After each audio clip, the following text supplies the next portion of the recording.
প্রিয় ভাই, আপনি একজন মুসলমানের ঘরের সন্তান হওয়া সত্ত্বেও, আপনি একজন মুসলিম হওয়া সত্ত্বেও আপনি কিভাবে হিন্দু খ্রিস্টান ধর্ম এসবের সাথে চলাফেরা করেন? আপনি কিভাবে কাফের মুশরিক বেঈমানদের সাথে চলাফেরা করেন? সে তো আপনার কখনো বন্ধু হতে পারে না।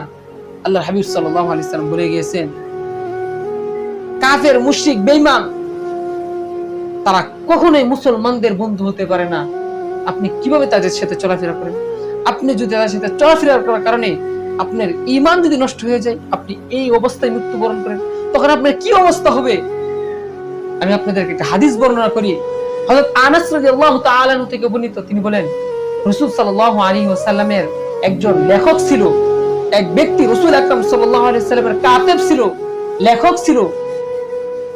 তিনি হঠাৎ করে তিনি মুশরিক হয়ে গেল, ইসলাম ধর্মকে ছেড়ে দিয়ে তিনি মুশরিক হয়ে গেল, তিনি বেঈমান হয়ে গেল, তিনি কাফেরদের সাথে চলাফেরা করতে লাগলো।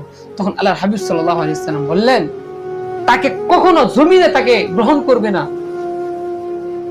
যখন সেই ব্যক্তি মারা গেল, তখন হযরত আবু তালহা রাদিয়াল্লাহু তাআলা আনহু তার কবরের কাছে গিয়ে দেখলেন তার লাশ বাহিরে পড়ে রয়েছে।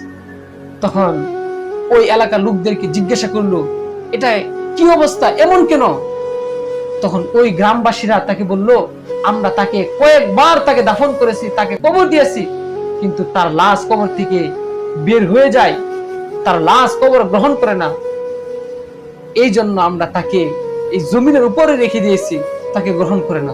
প্রিয় ভাই, আপনি একটু চিন্তা করেন, ইসলাম ধর্ম এমন একটি ধর্ম, যে ব্যক্তি এই ধর্ম থেকে শেষ হয়ে যায়, এই ধর্মকে ছেড়ে দেয়, সে জীবনের জন্য শেষ হয়ে যায়, তাকে জমিন পর্যন্ত গ্রহণ করে না।